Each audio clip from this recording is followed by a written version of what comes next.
You also see these issues getting weaponized by political parties as well, and then they just turn up the dial, and then they literally become weapons. At least that's what I see sometimes. Yeah, my politics have traditionally been more on the left, although I'm now often called a right-wing pundit because I write in the Wall Street Journal and other places, because that's where you can talk about these issues. You really can't talk about them as much in the New York Times. That may be changing, but they are weaponized, and it's embarrassing for me to see that. And so I speak out. I mean, I've criticized the right for many years about certain things, about scientific truth or at least scientific evidence. But I criticize the left when they're bean counting when it comes to, I'm a big believer in merit, for example, and I understand demographics, but the profile of a certain institution need not mirror the demographics of if it doesn't mirror the demographic of the world, it's not evidence of racism. It could be evidence of many other things. And so requiring that you check off these certain boxes when appointing people or anything else is demeaning to them. Once again, it's not just demeaning to society. Yeah, I know. It ends up infecting the whole self-esteem of everyone. In the long run, it actually doesn't create better anybody. And it doesn't, and it makes people, you're right, it doesn't create better anything. It reduces people's self-esteem. It reduces people's sense of security. And so that's a big problem. Do you think this gets worse before it gets better? Oh, yeah. Absolutely. Every 4 years ago, 3 years ago, people are saying to me, well, people are beginning to notice this now, but it gets worse before it gets better. It's true that this too shall pass, but it doesn't mean it's not going to pass without a lot of victims, and real victims, and society as a whole. And we see it. We saw it in the communist scare in the 50s, and we've seen it in many different places. But I see no evidence. I see evidence of growing awareness, but I still see evidence that, I think it'll get worse before it gets better. More dangerous than AI, wokeism.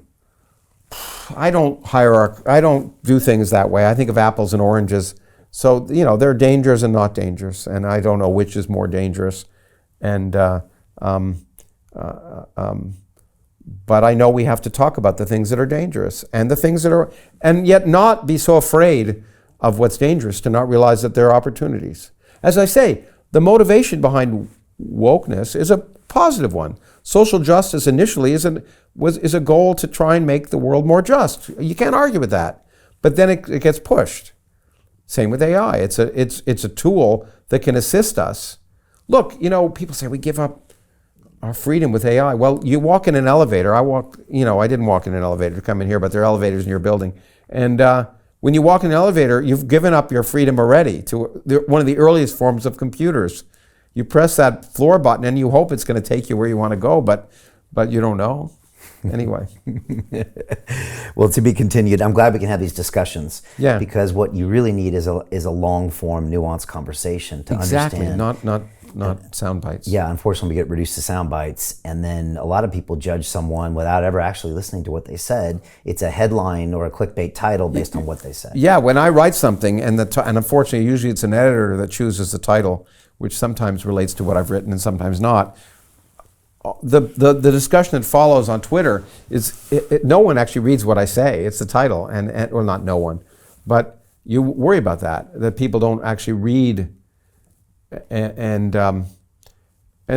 when I write a book, I'm happy for people not to like it, but I'd like them to actually read it before they decide. Right. These days. Similarly about a movie, I anticipate, and I have biases also, but so I anticipate whether I'm going to like something based on someone's past work, but I like to give him a chance. So Jim Rickards has just recorded a video that's not available to anyone in the public, and he's going to be talking about how this upcoming recession is going to be fast, it's going to be bloody, it's going to be nasty. But at the same time, he's going to show you how you can position yourself to profit from all of this chaos. Now, we've made this video only available to our viewers. Go to londonreal.tv/Jim. Watch that immediately. I can't say enough good things about Jim Rickards. He understands the global economic system better than any guest I've ever had on London Real. His predictions are almost uncannily true, and you can learn how to profit from his vision, from his expertise, and his understanding of economics. So go to londonreal.tv/Jim or click the link below. It's an excellent, excellent look on what's going to happen in the future and how you can position yourself to profit from that. Jim is one of the best in the business, one of my favorite guests on London Real, and he's very, very good at predicting the future and showing us all to profit from it. So click the link, and I hope you enjoy. Hey, do you want to profit from crypto? Then join my DeFi Academy. The Crypto DeFi Academy will help you create generational wealth. But don't take my word for it. Listen to my students. When I first got into crypto, I remember thinking to myself, I need to learn more. Brian Rose, learning crypto, learning DeFi, gotta do it. I am so grateful that I jumped in and did this. I had to break through some limiting beliefs that I can do this, that I can afford this, that I can be in this. It challenges the things that are deeply rooted within us. Joining DeFi Academy has been one of the best decisions I have made on my blockchain journey. This course was a life changer, a game changer, a huge eye-opener, coming from knowing practically nothing at the speed of the learning over 4 weeks was just fantastic. The information you provided in this class was invaluable. I feel far more confident in my next steps. You took complex concepts and made them easier to understand. What's different than so many other ones is it just doesn't tell you what to do. It actually makes you do it. This is for people who are serious about becoming traders. This is the way it should be done. I realized from this learning experience again that it is not about what you learn, but about who you learn it from. The energy was insane. I've never experienced such incredible energy on a live call. Brian Rose, you are a legend, my friend.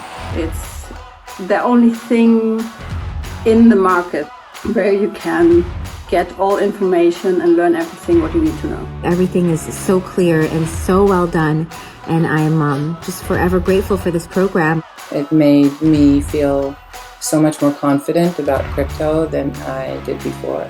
I did not anticipate how passionate I was going to become about it. This course has been like a big learning experience for me, not just in the crypto space, but just in overall balance of life. What I've learned is, how to take ownership, of my life in a way that I really hadn't before.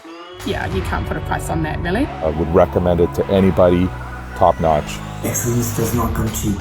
So if you want excellence, you got to pay for it, but it's so worth it. Pull the trigger. That's what this course is about. You're not going to regret it, really. It's amazing. Thank you, Brian and team. So what are you waiting for? Crypto is happening now. Click the link below, submit your application, and let me mentor you on how to create generational wealth and build the decentralized financial infrastructure of the future.